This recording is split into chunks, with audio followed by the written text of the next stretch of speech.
Hello, everyone. Hello. Welcome back to part 2 of my video on applied knowledge in the workplace. I hope you click subscribe anytime while watching this video. I'd love to have you as a subscriber. It's my delight and pleasure to know that you're here with me. And I do upload on Mondays and Thursdays. If you saw my video on Monday, I gave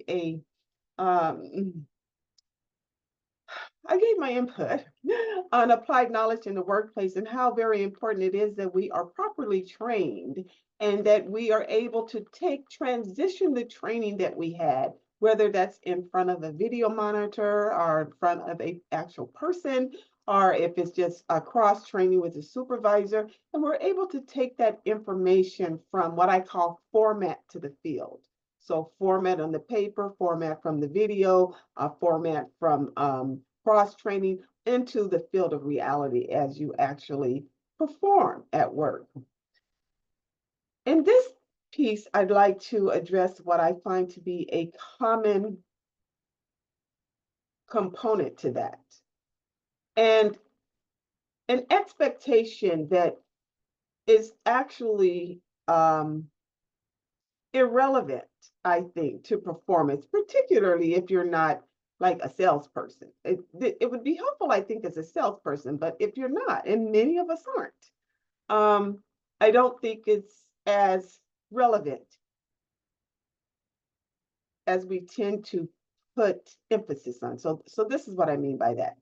Bringing the personhood into the performance. And by that, so let me give you an example, and so I'd like to be clearer, please.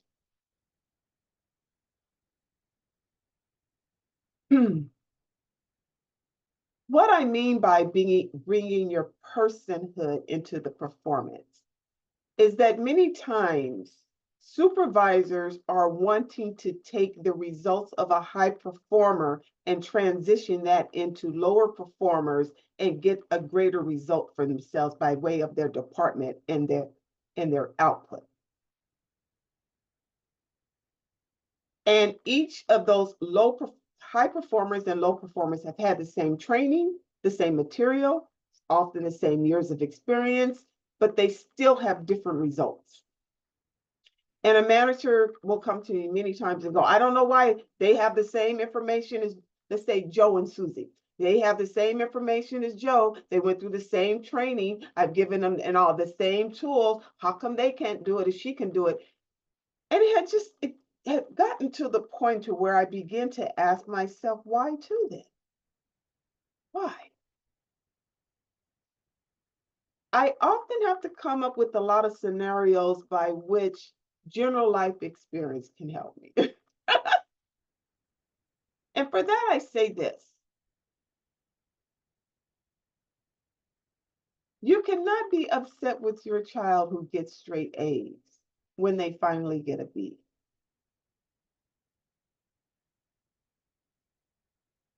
Because that could be a subject matter they're not interested in. They could be distracted by something. There could be something in the household by which they're not performing at an A level for that particular subject matter. There could be external things that's bothering them. They could just be getting tired of school and say, this is one subject I'm just gonna, I'll get a B. In that scenario, it is not that the child is incapable of an A. It's just that it could be the subject matter may not be as interesting anymore. And we can't hold that as a less performer. They've been performing at peak all along.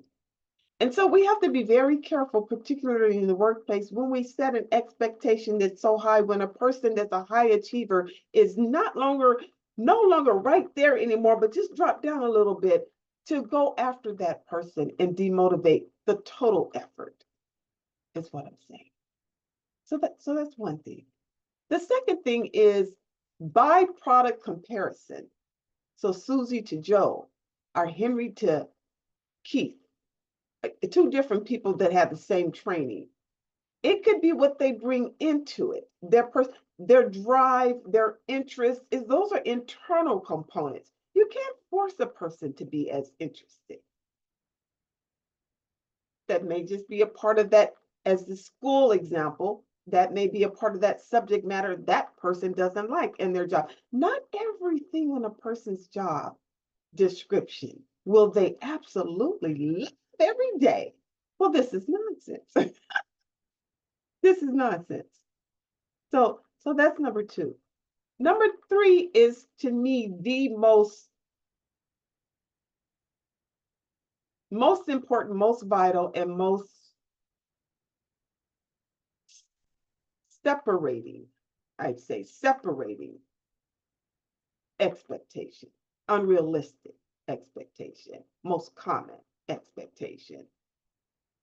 Why do you even expect that expectation? And that is, again, comparing the two people. Well, if Dave did it, Susie should do it. If John did it, then Henry should do it. They have the same, why doesn't they use the same personality? The personalities are different. So let's give an example of customer service. In many jobs, and many people start off in customer service. And the supervisor is displeased that one employee isn't getting the same customer service survey remarks as the other one. And when you look into the matter, again, they do have the same training. They do have the same experience. They do have the same position. They do have the same job description. But one is just not jolly and very cheerful and going the extra mile. And yes, sir, did I answer all your questions? Is there anything else I can offer for you? Is this, can you tell me if there's something else? Oh, did you consider this? And by the way, if you do this, you can have that. The other one is probably more to the fact. Yes, sir. Is there anything else that I could cover for you? Thank you so much for calling. And please keep us in mind for your next call that you can get a discount on such and such. It's just a different personality. Now, the one who is probably more to the fact, more to the script, probably takes more calls in than the jovial one is, because they spend a lot of time. So, you're balancing those things off.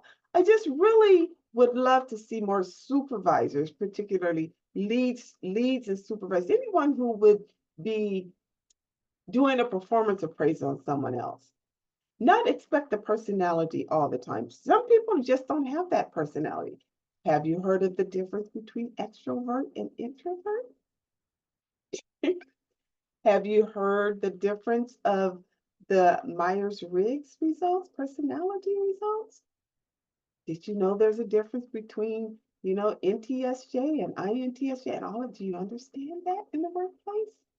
Do you understand that there are psychological differences by the way a person even begins their workday?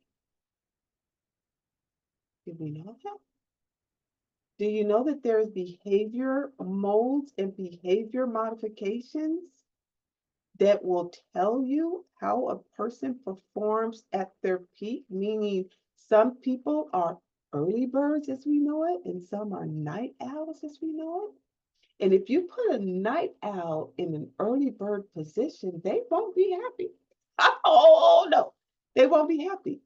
But if you put an early bird in a night owl position, they'll adjust better. Did you know all those things? Well, no, probably not.